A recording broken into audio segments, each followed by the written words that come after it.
मंचस्थ समस्त विद्वजनों और उपस्थित हमारे सभी देवियों सज्जनों, आज एक बहुत ही ऐसा अवसर है जब हम छठी मैया वैदिक दर्शन पुस्तक के लोकार्पण के साक्षी बन रहे हैं। यह जब बात आती है वैदिक दर्शन की और जिस पर ऋचा जी ने विस्तारपूर्वक बताया, विकास तिवारी जी ने बहुत ही विषय प्रवर्तन इस तरह से कर रखा है। वैदिक दर्शन है क्या?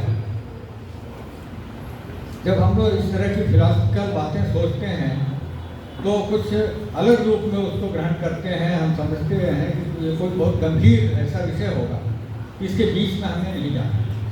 ज़्यादातर हमारे साहित्यकार मित्र बैठे हुए हैं, जानते हैं कि हमारा काम ज़्यादातर ऑब्जर्वेशनल होता है या काल्पनिक होता है, इमेजिनरी होता है। हम जो लिखते हैं कलात्मक ढंग से लिखते हैं, लेकिन जब फिलॉसफिकल बातें आती हैं तो दर्शन उस विद्या का नाम है, जहाँ तक मैं समझता हूँ, जो सत्य एवं ज्ञान की खोज करता है, वही दर्शन है। और निरंतरता इस खोज की हमारे भीतर बनी रहे। दर्शन जो है वो तर्कपूर्ण, विधिपूर्वक, क्रमबद्ध विचार की एक कला है, और उस कला के द्वारा हम किसी भी बात को समझते हैं, गहराई से उसको जानते हैं। यह पुस्तक साक्षी है इस बात की।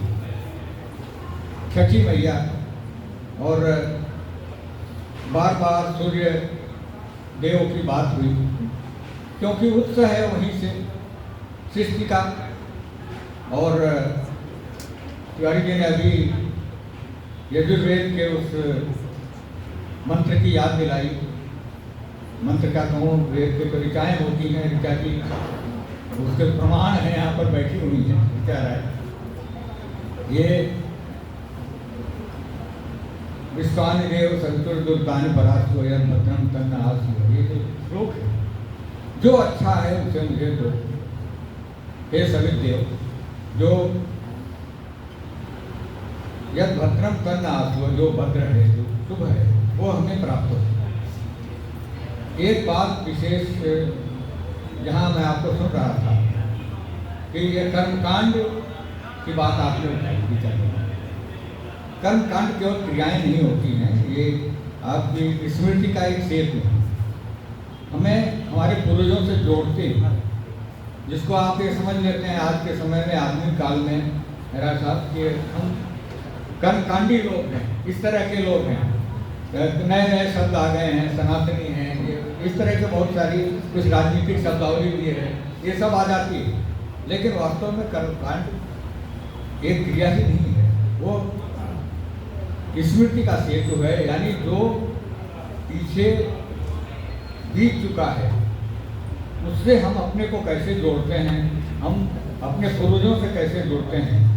संस्कार है, यज्ञ है, पूजा है, जप है, व्रत है, तीज त्योहार है, ये सब उसी का हिस्सा है, क्योंकि हम उस स्मृति से अपने को जोड़ना चाहते हैं।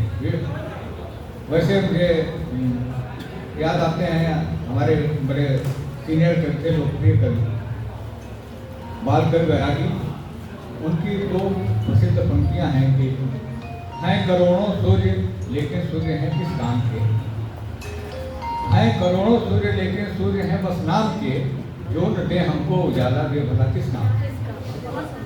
तो ये तो कविता की पंक्तियां हैं, लेकिन ये बात ये कहती है कि कोई भी हो, चाहे आपका नेतृत्व हो, चाहे आपके दिशा देने वाले धर्मगुरु हो, हैं तो करोड़ों, लेकिन उजाला जो नहीं दे वो हमारे किस नाम।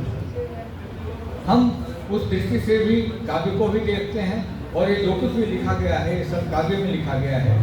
उपनिषद तो पूरा प्रश्नोत्तर ही है, शंका उठती है उसका समाधान है। ये व्यक्ति को समाज से, संस्कृति से और संस्कृति को ब्रह्म से जोड़ने का एक माध्यम है। छठी मैया एक अमूर्त रूप में भी होते हुए, जैसा बताया गया, कहीं मूर्त रूप में है, इस छठी मैया पुस्तक को जब आप पढ़ेंगे तो इसमें वैदिक दर्शन जैसी गंभीरता के साथ ऋचा राय ने कुछ ऐसी बातें भी उठाई हैं जिससे बहुत सारी शंकाओं का समाधान भी होता है। जैसे ये माना गया है कि सूर्य की बहन है उषा, ऐसी मान्यता लोग मानते हैं कि उनकी बहन है और हम उनकी आराधना करते हैं, उस देवी की पूजा करते हैं। ऋचा जी अपनी पुस्तक में इसका खंडन करती हैं, बताती हैं कि कौन है देवसेना, कौन है उषा, कौन है। इस पुस्तक में इस तरह से बहुत चीज़ों का खंडन करती चलती हैं और इसके साथ बहुत भ्रांतियों को दूर करती है। एक विशेष बात अभी पुस्तक को रखते हुए मैंने देखी, यह किसी एक वर्ण की का पर्व नहीं है। ये बहुत नई बात आपने उठाई। इसमें जितने हमारे वर्ण हैं सबके लोग आते हैं, एक तरह से छठी मैया की पूजा में शरीक होते हैं। यह नहीं कि ये ब्राह्मणों का पर्व है, रक्षाबंधन है, क्षत्रियों का पर्व है, धार्मिक दशहरा है, इस तरह का बंटवारा नहीं, वैश्यों का पर्व है, दिवाली है, ये हमारे समाज में कर दिया गया है। लेकिन छठी मैया एक ऐसा पर्व है जिसमें सब आते हैं और उससे भी बड़ी बात प्रकृति से जोड़ने की जो बात है, वास्तव में तो ये प्रकृति का ही एक पर्व है। इसमें जितने भी संसाधन, जितनी चीज़ें प्रयोग में आती हैं, बिल्कुल हमारे कृषि प्रधान समाज के यहाँ से निकल के आती हैं। चाहे वो आपका गन्ना हो, चाहे वो सूप हो, चाहे वो मूली रखी जाती है, क्या क्या चीज़ें हैं। और जो कांच की वो जो उसकी कच्चे बांस की वो जो बनाई जाती है, हाँ बहनी, क्या है वो हरियर कांच के बहनी लचकर जाए, हाँ ये सबसे ज़्यादा शारदा सिन्हा ने बहुत लोकप्रिय किया। छठी के लोकगीतों को बहुत लोकप्रिय किया शारदा सिन्हा ने, और कुछ मैथिली के भी गीत हैं। ये मैंने देखा, मैं आपको बताऊं, ये सौभाग्य भी कहूँ और थोड़ा सा व्यवस्था भी कहूँ कि मेरा जन्म तो जरूर भोजपुरी क्षेत्र में हुआ, लेकिन मेरी कर्मभूमि नहीं, मैं कभी रहा नहीं और पूरे छठ को देखने का मुझे कभी अवसर ही नहीं। हालांकि लखनऊ में विरासत, हाँ 40 साल से कर रहे हैं, कभी कहेंगे तो आके देखेंगे भाई, हमारे घर में भी कोई नहीं करता। तो दिक्कत ये है, लेकिन मेरी पत्नी बिहार की है, बिहार छठ का केंद्र है, लेकिन छठ पूजा नहीं। अब आप कह लीजिए प्रोग्रेसिव है, आप जो भी कह लीजिए। मेरी भाभी डॉक्टर थी बलिया में, आपके पड़ोस में ही थी, डॉक्टर कालिंदी पांडे, उनके नाम से कालिंदी नगर है, कालिंदी नगर उन्हीं के नाम से है। तो अब वो डॉक्टर साहब थी, वो तो उनको ऑपरेशन में जाना होता था, यहाँ होता था, दुनिया भी नहीं पहन पाती थी, वो छठ क्या करेंगे।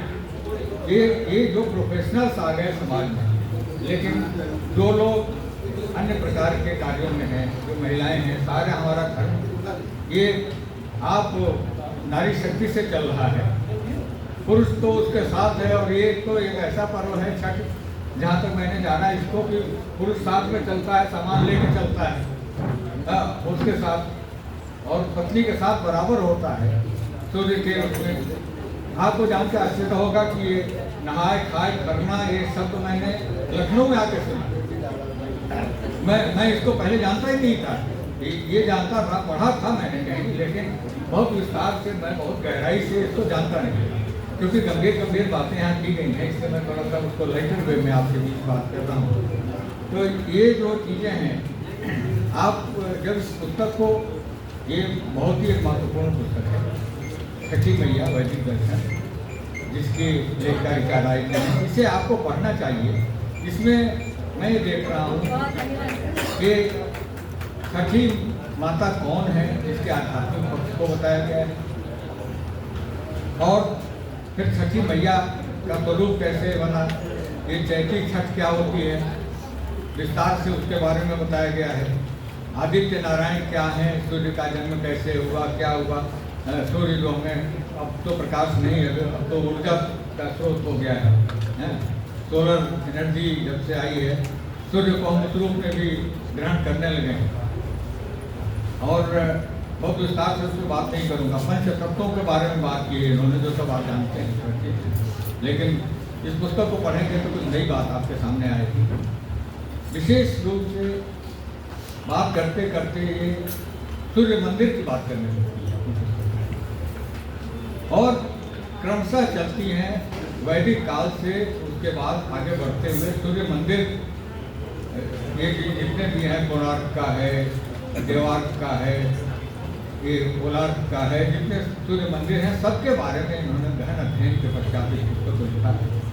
वैदिक दर्शन के बारे में बताती हैं, द्वादश आदित्य क्या है, आदित्य और अदिति के संबंध के बारे में इस पुस्तक में आपको पता लगेगा।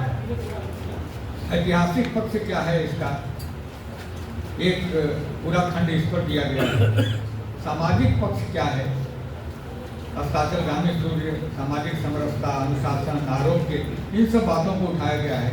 और फिर धार्मिक पक्ष पर आप आती हैं, जिसमें ये पूजा, छठ मैया की पूजा किस तरह की जाती है, नहाए खाए करना, संध्या, ये सब जो उसका क्रम है, कोसी भरना, इन सब का विस्तार पूर्वक वर्णन इस पुस्तक में मिलता है। जो सांस्कृतिक पक्ष है, विशेष तौर पर ये आपको रुचिकर भी लगेगा, पढ़कर आनंद भी आएगा, क्योंकि इसमें छठ गीतों का पूरा इतिहास मिलेगा। प्रसाद कैसे बनाया जाता है, सिंदूर के बारे में इसमें विस्तार से आपको जानकारी मिलेगी। तो इतनी सारी चीज़ें हैं, ऐसी पुस्तक अवश्य पढ़ी जानी चाहिए। और अब जैसा कहा गया कि छठ केवल किसी आंचलिक क्षेत्र का पर्व नहीं रह गया है, छठ का विस्तार वैश्विक हो गया। और अवसर मिला मुंबई में रहते हुए, वहाँ भी मैंने देखा है जुहू के तट पर, समुद्र के किनारे संजय निरुपम और ये सब लोग वहाँ पर छठ अट्ठाईस कराया करते थे, वहाँ जाके देखा मैंने। एक दिवाली के बाद वहाँ रुकने का अवसर मिला, तो वहाँ भी देखा था मैंने। यहाँ पर उन्नाथ राय की इतने वर्षों से कर रहे हैं लोग। बिहार में भी मैंने जाके देखा कि लोग अपने छतों के ऊपर अब बना के करने लगे, नदी के नहीं जा सकते। नोएडा और दिल्ली और ये सब तो आप जानते हैं, वहाँ भी। तो ये अब धीरे धीरे इस पर्व में गैर भोजपुरी भाषी क्षेत्र के लोग भी सम्मिलित होने लगे हैं और छठी मैया के महत्व को समझने लगे हैं।